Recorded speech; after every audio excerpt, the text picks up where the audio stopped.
And want to thank everyone for sticking around with us this morning. It's just a little after 9 o'clock. Call it coming up on 9:07, 58 at our studio. And, of course, you're listening to Top Story on News Radio 1310 KLIX, as well as newsradio1310.com.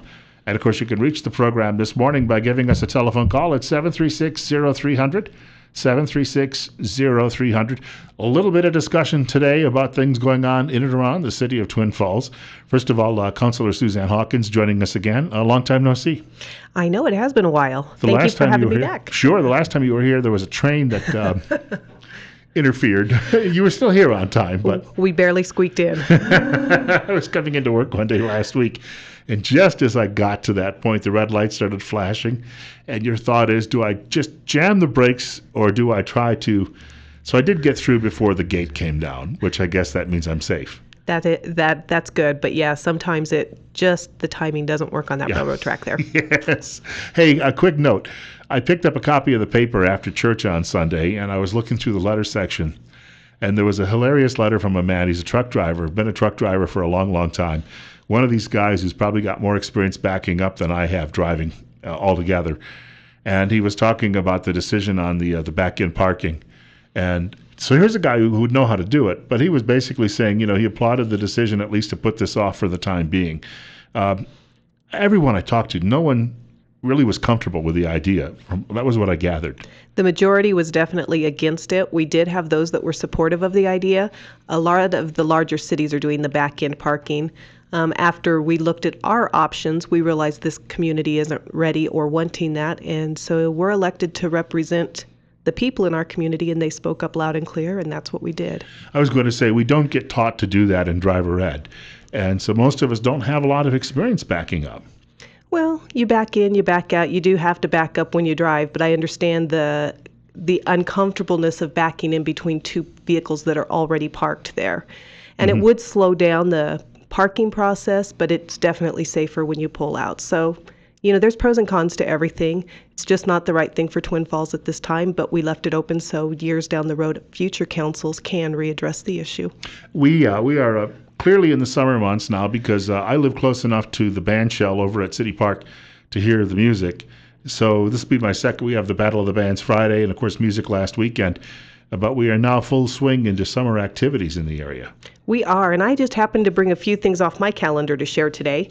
Tomorrow night at 8 o'clock at City Park is the first city band performance. They do meet every Thursday throughout the summer at 8 o'clock, with the exception of the week of 4th of July, because they do a 4th of July concert instead. So there's that to look forward to. This week we also have the police officers Tip-A-Cop fundraiser for Special Olympics at Perkins tomorrow from 7 to 7. You can go in and a police officer will serve you your meal and you can leave a tip for Special Olympics. And there's also a silent auction while you're there. I was going to say, you can eat there any time of day and they always serve breakfast. Yes, they serve a great breakfast. Not that I would know. We also have the police officers' second annual bike rodeo this Saturday at Canyon Ridge High School from 10 to 2. We took out a group of our grandkids last year and had a blast. They love working with the officers and learning the safety features. They have people out there to check the bicycles, make sure they're operating properly, and if they need a little tune-up, they'll help them with that. Another great event. This Saturday also at City Park is our Welcome Home celebration for the Vietnam veterans. It's going to be an awesome day at the park with things happening. I believe at 11 a.m. they're doing kickstand up, and they're having a parade route on their motorcycles through town. I believe they leave City Park. They're going down 2nd Avenue, Washington, Falls Avenue, Blue Lakes, back up to Shoshone. So if you have a chance to stop and salute them, please keep that in your mind. Later this month, we also start our movie in the City Park, June 26th at dusk. I believe they're showing Ghostbusters for the first movie this year, so you can put that one on your list. And then on July 3rd, we have Idaho's 125th birthday celebration and the City of Twin Falls 111th. And the Historic Preservation Committee is putting together a fun day at the Visitor Center. Farmers Market's going to participate with that. There's going to be all kinds of events. There's a cupcake contest for the elementary kids, a greeting card contest, and all of that information will be on the city's website as well.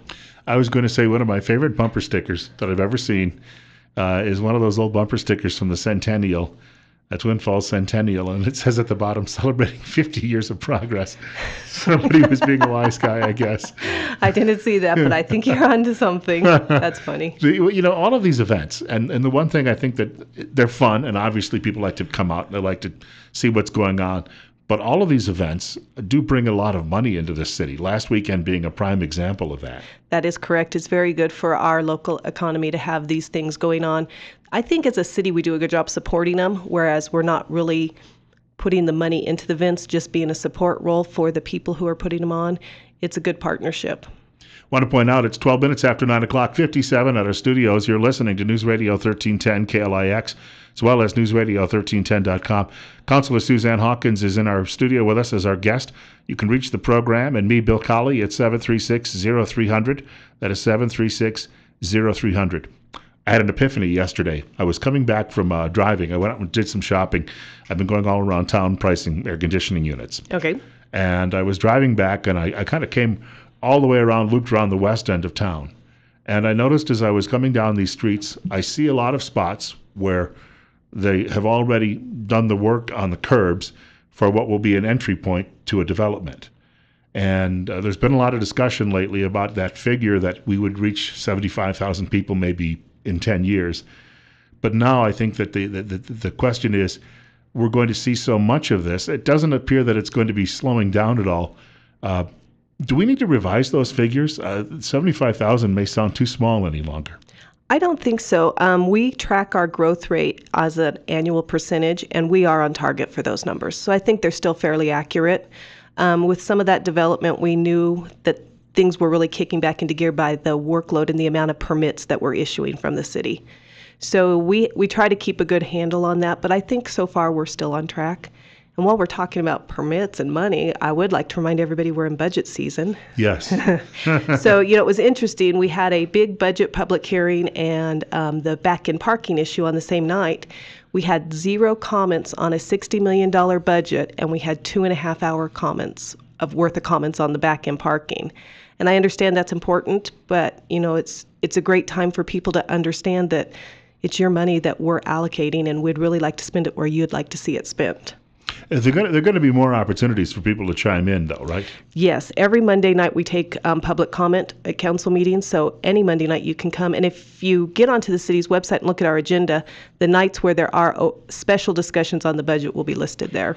I think a lot of this is everybody is somewhat petrified of hitting somebody else's car if they have to park that way.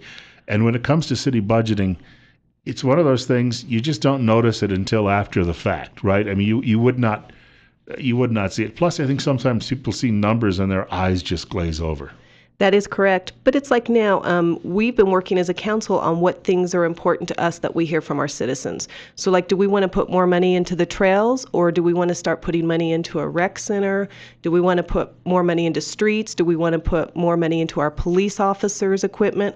So, I mean, they're very general. Where are the dollars going to get spent? And so if you have something in the community that you see lacking or you don't think is properly funded, it's not necessarily a number you need. It's just you need to tell us, this is important to me as a citizen in this community.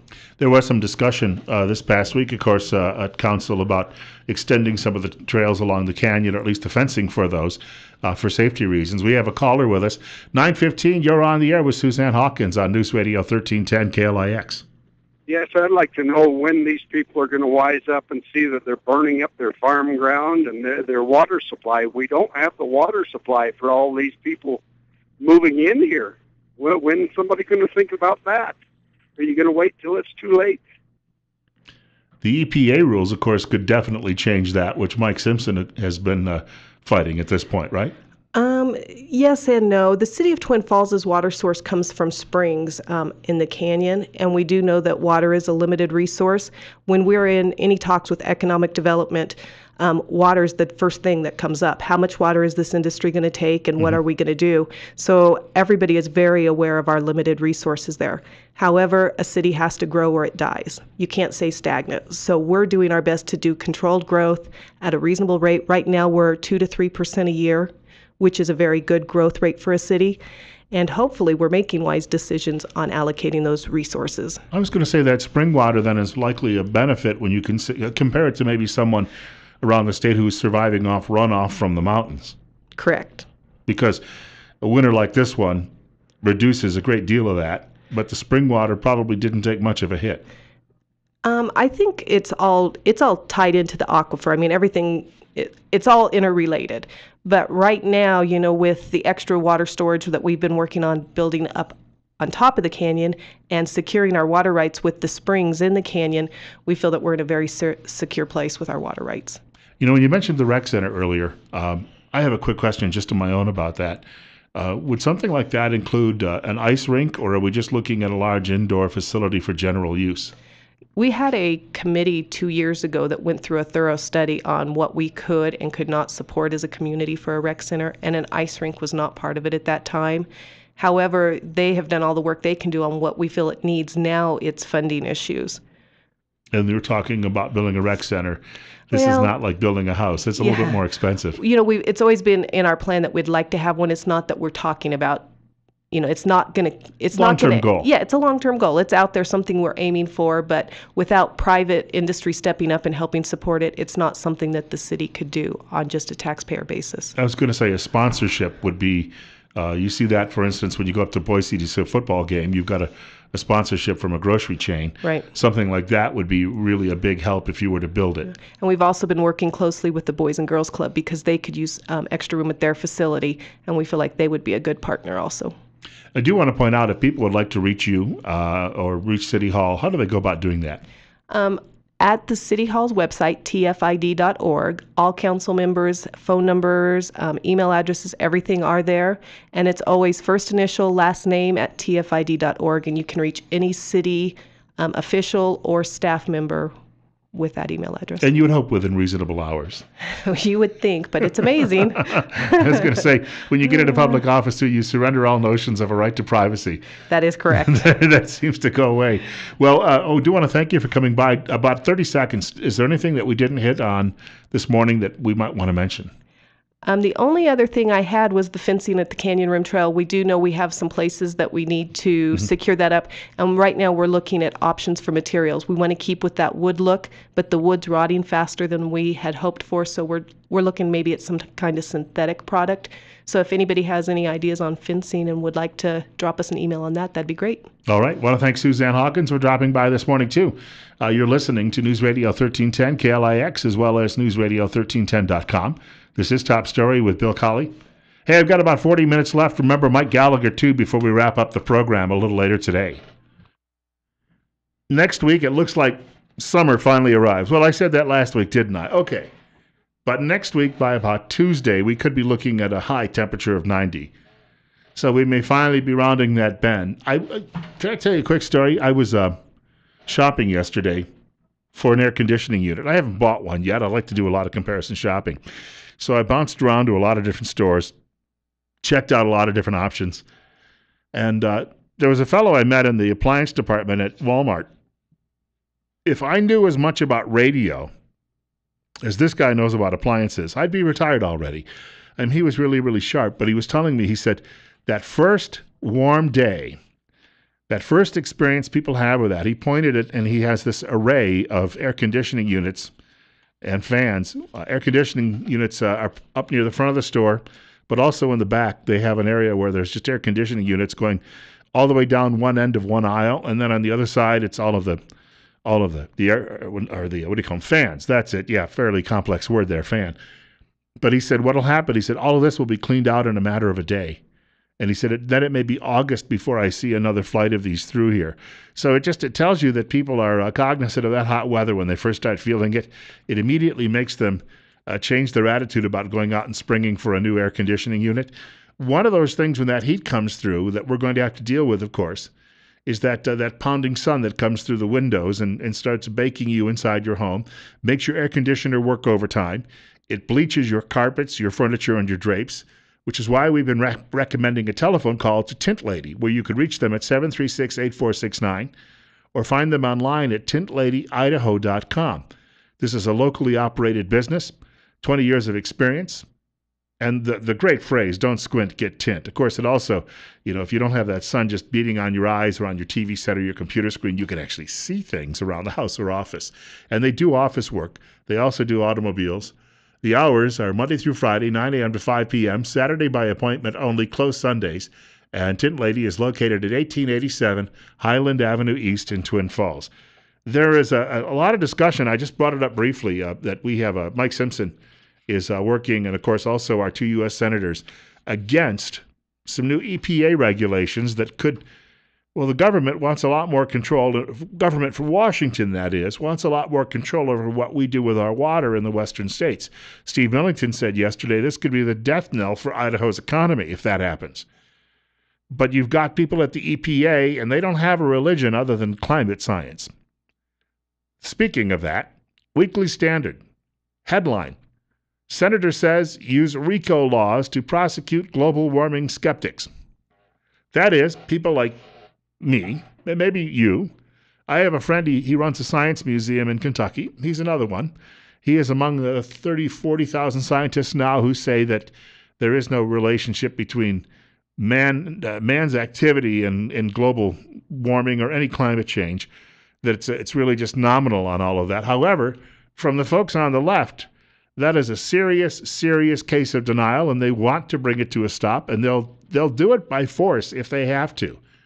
According to the writer Mark Hemingway, writing in the Washington Post, Sheldon Whitehouse, a Democratic senator from Rhode Island, Democratic. I think the party is Democrat, right? It's not Democrat. It's Democrat, not Democratic.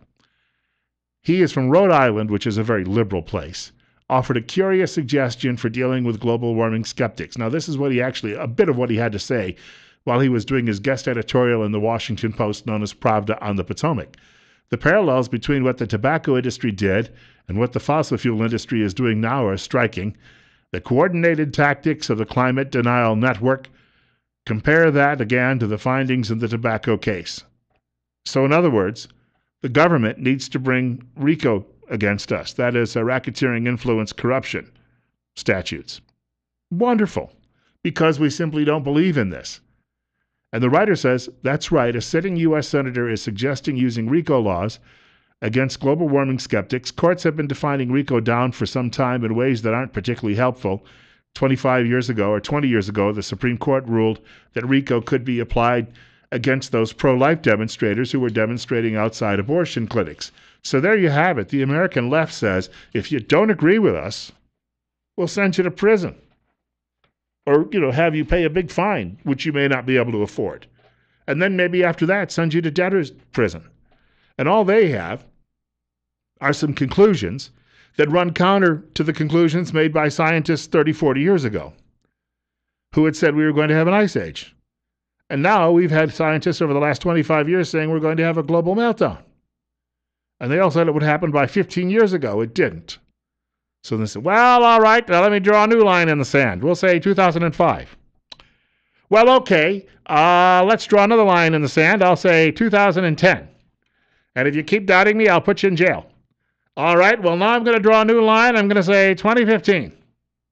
Well, okay, you're making me angry now. I'm going to say 2020, and you'll be locked away for life. We're dealing with people here who are completely detached from reality. And their only way to try and grasp at whatever they've got left is to imprison you. This is the American left. It's that totalitarian in each of them. That inner Robespierre that they have to exercise, and that is they have to get rid of everybody that they can't refute. 9:30, Bill Colley with you.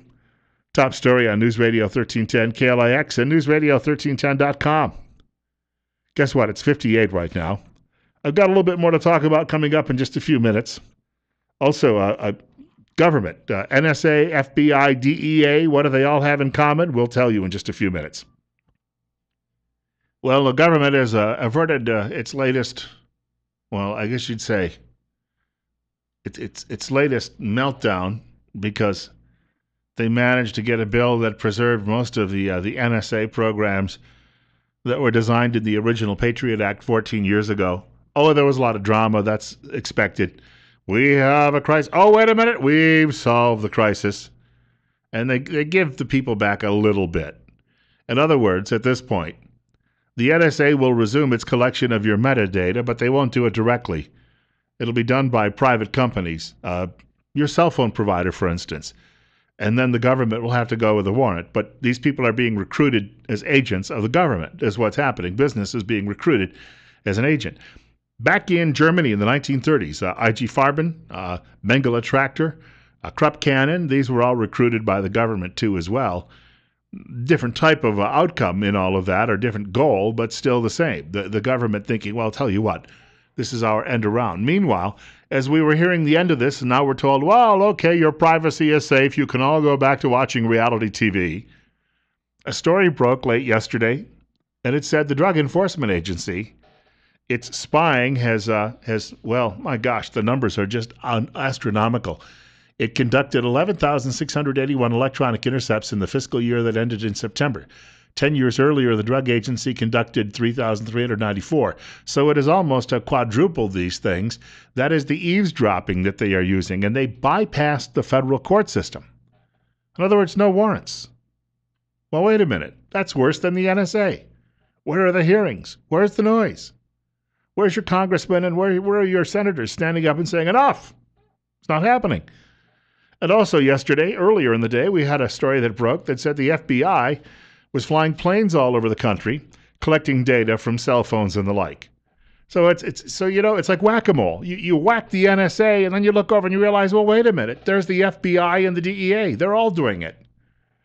You can't keep up with them. Meanwhile, throughout the country, as they're supposedly chasing down all of these terrorists, that Boston case, come on, that's an aberration. It happens once in a great while. The stupid idiot managed to brag about it publicly, and of course, so they approached him, and now he's dead, which is not a bad thing. I'm telling you, sometimes taking out a terrorist is simply, it's a numbers game. But here's the thing. Crime in our cities otherwise is out of control. And for 40 years, it had been dropping. We had been seeing these phenomenal changes. All of our dangerous cities, New York and various places, have gotten much safer. But now, this summer, we are expecting some terrible, terrible things. Here's a discussion last night between a talk show host named Richard Fowler. I believe he has a liberal show, which is why you've likely never heard of him, with Megyn Kelly on Kelly File on Fox, talking about this very same issue. And she believes you can blame the media for this spike in crime in the inner cities. You know, Richard, you look at the piece that was done by the Wall Street Journal yesterday that talks about the Ferguson Effect and what it's done to cities across America. Milwaukee homicides up 180%, shootings in St. Louis up 39%, robberies 43%, homicides 25% in Milwaukee, murders in Atlanta up 32%, shootings in Chicago 24% higher, homicides 17%, L.A. Shootings up 25%. In New York, the murder rate is up 13%. I mean, on and on it goes. And they're talking about the surge, the current surge in lawlessness that contrasts with the first 6 months of 2014 that continued a 20-year pattern of growing public safety. You're telling me it has nothing to do with lower cop morale?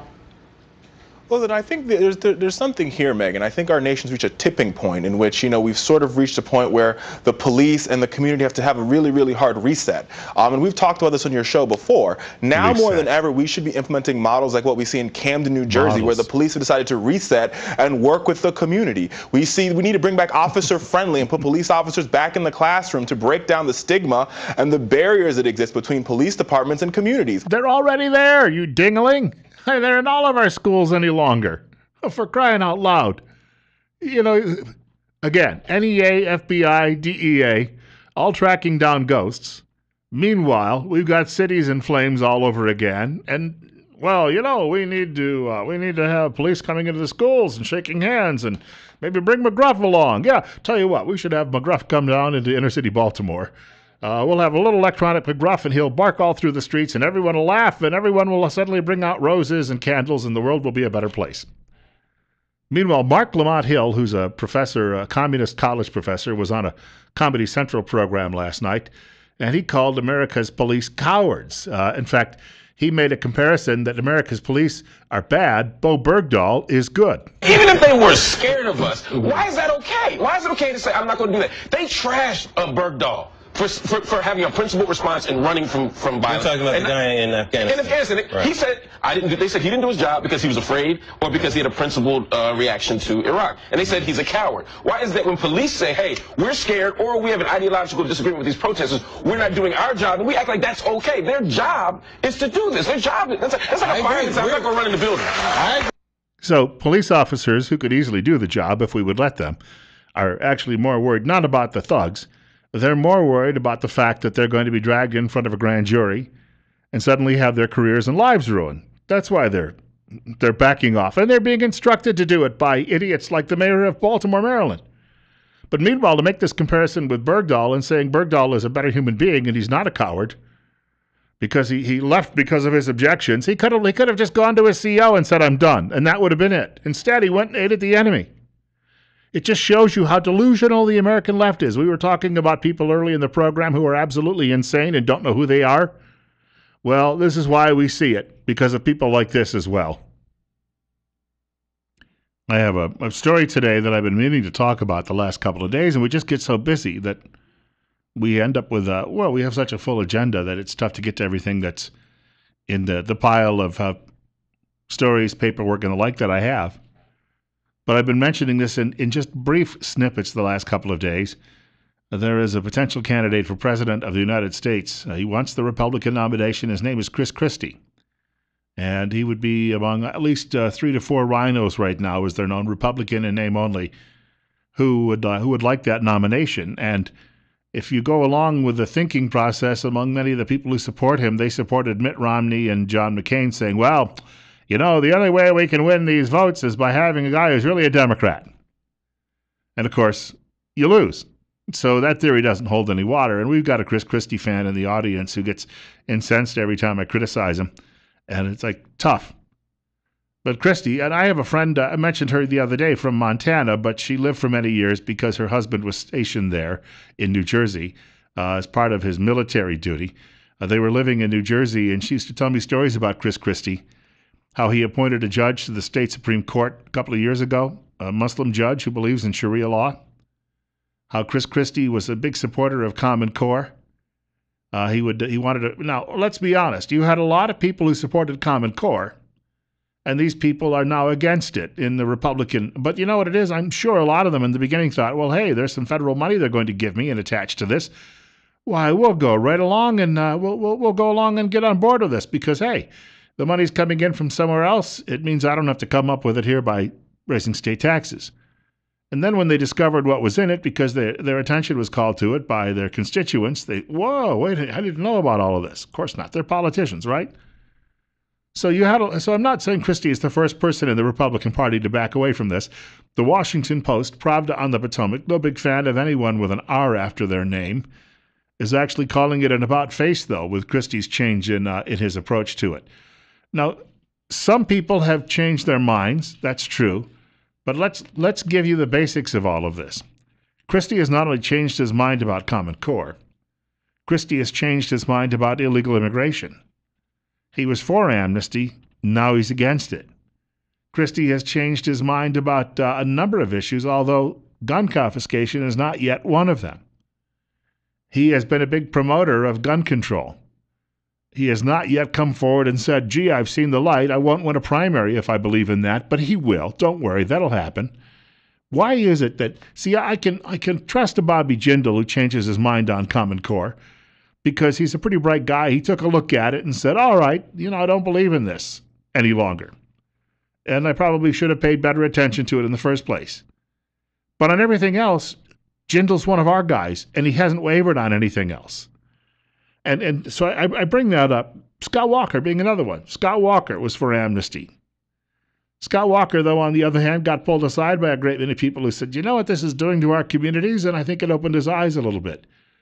But Christie is just a man saying, well, tell you what, which way is the wind blowing? I'm for it. Sir, the wind just changed. I'm against it. Sir, the wind's now coming in from the other direction. Oh, I'm for it. And this is how he's running his presidential hopes. And I'm afraid a guy like him, he and Jeb Bush have they're very well, how shall we put it, acquainted with Wall Street.